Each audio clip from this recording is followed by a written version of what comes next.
On va parler des haies champêtres sur le site de l'Écolieu.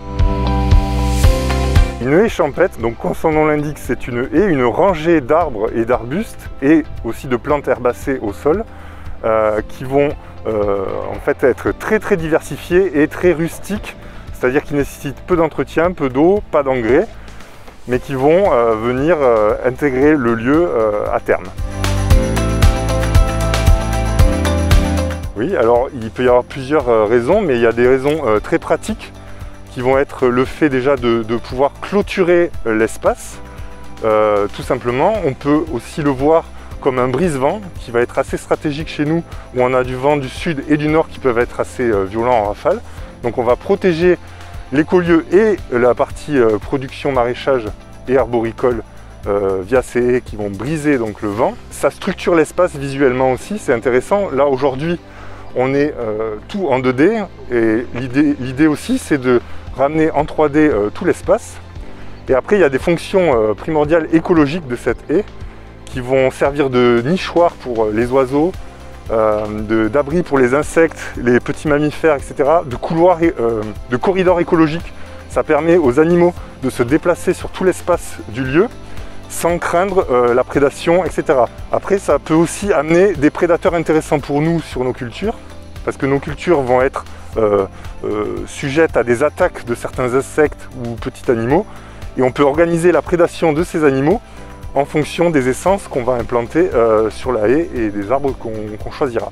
Il y a aussi des fonctions de production de biomasse, donc tout ça, ça va être intéressant aussi de pouvoir récupérer cette fertilité là directement sur le site. Et après il y a de l'ombrage et globalement c'est aussi esthétique.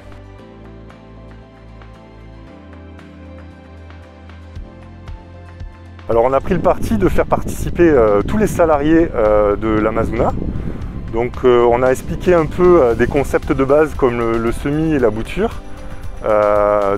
Chacun est libre de ramener des essences. On a créé une liste d'essences pour un peu guider les choix. Donc ça va du chêne à l'ail des ours, en passant par le fraisier, en passant par des lianes comme le kiwi ou la vigne. Donc chacun est un peu libre de bouturer ou de reproduire un peu les plantes qu'il souhaite amener sur le lieu. Donc à terme, on va implémenter ces plantes-là, mais on va bien sûr se faire aider par des pépiniéristes ou par d'autres organismes d'accompagnement sur ces missions-là. Du coup, on projette l'installation idéalement, ça se fait en automne-hiver, donc automne-hiver prochain. Si on est prêt et si on a tout le matériel, à la fois végétal et le matériel en termes techniques, on espère pouvoir l'implanter cet automne-hiver.